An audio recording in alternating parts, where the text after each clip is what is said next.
guys remember today you're supposed to be underlining the subject once, underlining the predicate twice.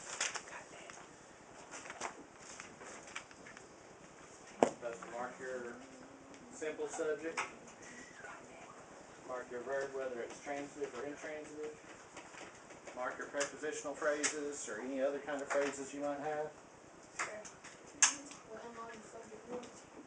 Underline the subject once and the predicate twice. One number. Yeah. Alright, let's see what we got.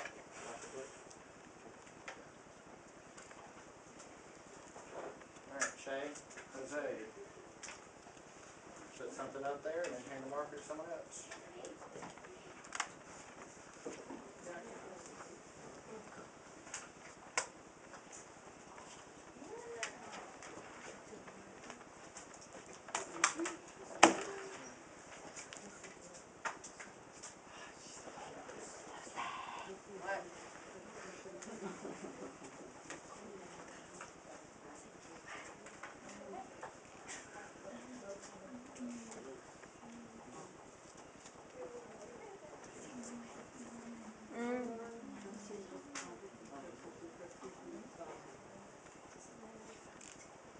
Austin, I said do one thing and then hand it to someone else.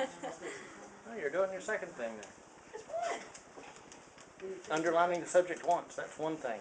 Underlining the predicate twice is the second thing. Austin.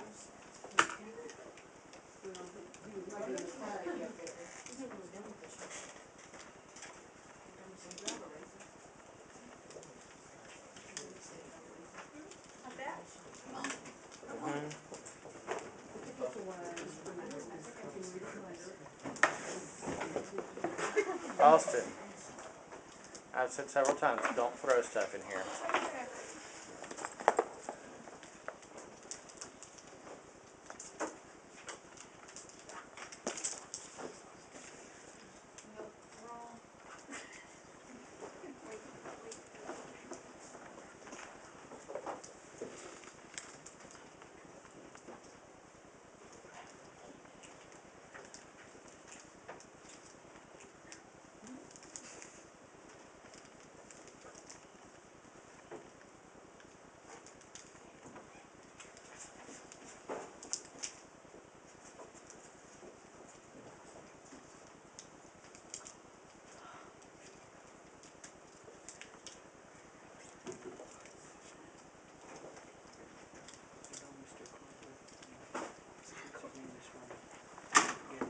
Excellent double line there. Looks like one of mine.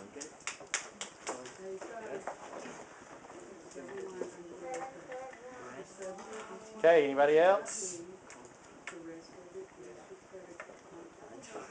Alright, before we start correcting anything on our own papers, let's look and see what we've got up here.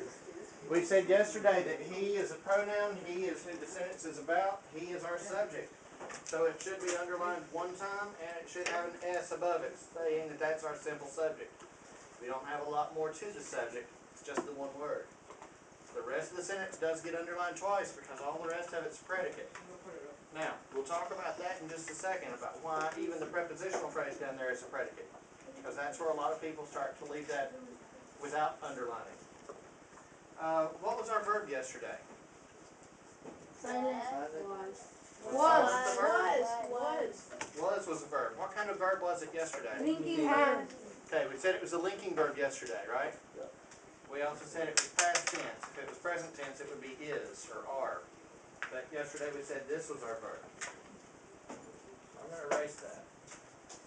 Now, is it transitive or is it intransitive? Intransitive. If it is transitive, there's a direct object after it. Do we have a direct object? Nope. Man. Is it a direct object though? It's a noun, so it could be a direct object, but is it in this sentence? Nope. Yes. No. No. A direct object is something that gets the action from the verb. We've got a linking verb. We don't have an action verb. So there is no action to carry from the subject to whatever that direct object is. A linking verb links something in the subject to something in the predicate. If you have a linking verb, you need to have either a predicate adjective that's describing your subject, or a predicate nominative. Do we remember what nominative means? Means name. It means name. It renames whatever the subjective if it's a predicate nominative. So, if we've got a linking verb here, something over there either has to be a predicate adjective, which would have a PA over it, or it would have a PN over it for predicate nominative.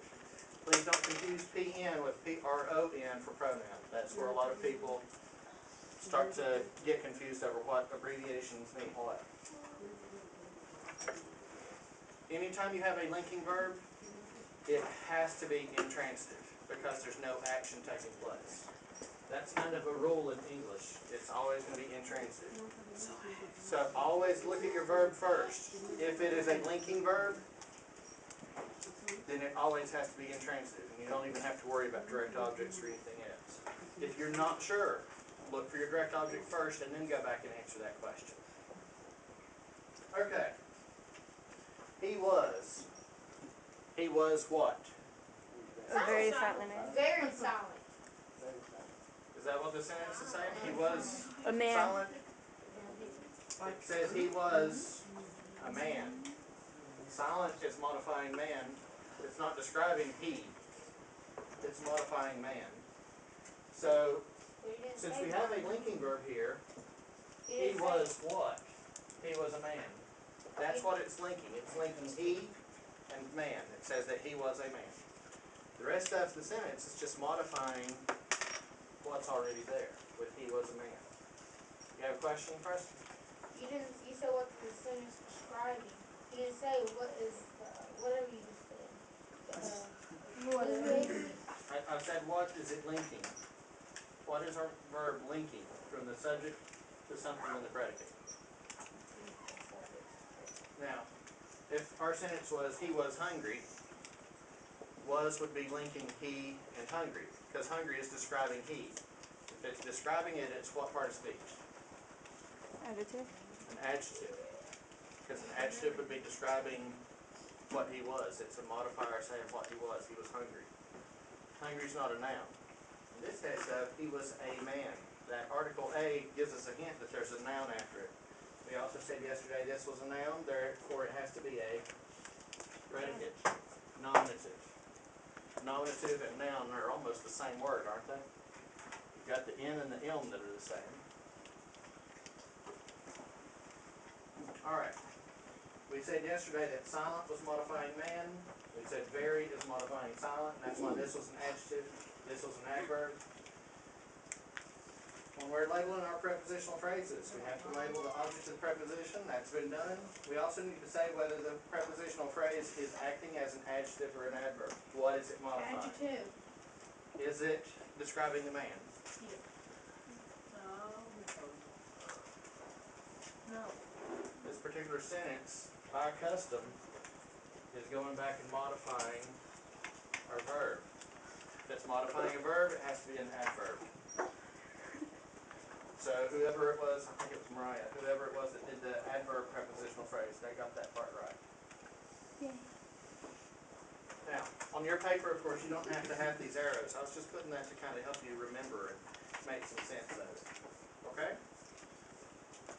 Is there anything I'm leaving out? We did our subject, we did our predicate, we did our simple subject, we did our verb, whether it's transitive or intransitive. This particular sentence has a predicate nominative instead of a predicate adjective. That's been labeled. We have a prepositional phrase, we've labeled our object, and we've said how it's modified. We don't have any other kind of phrases in this that we can talk about, positives or gerunds or anything else like that. This was a pretty easy sentence. Is there anything else that we need to do today? Predicate nominative.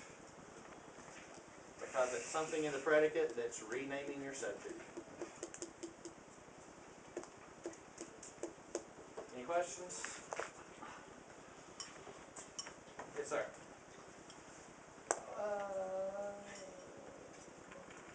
Nope. I had a question. Alright. Well, if you think of it again, write it down. We'll talk about it.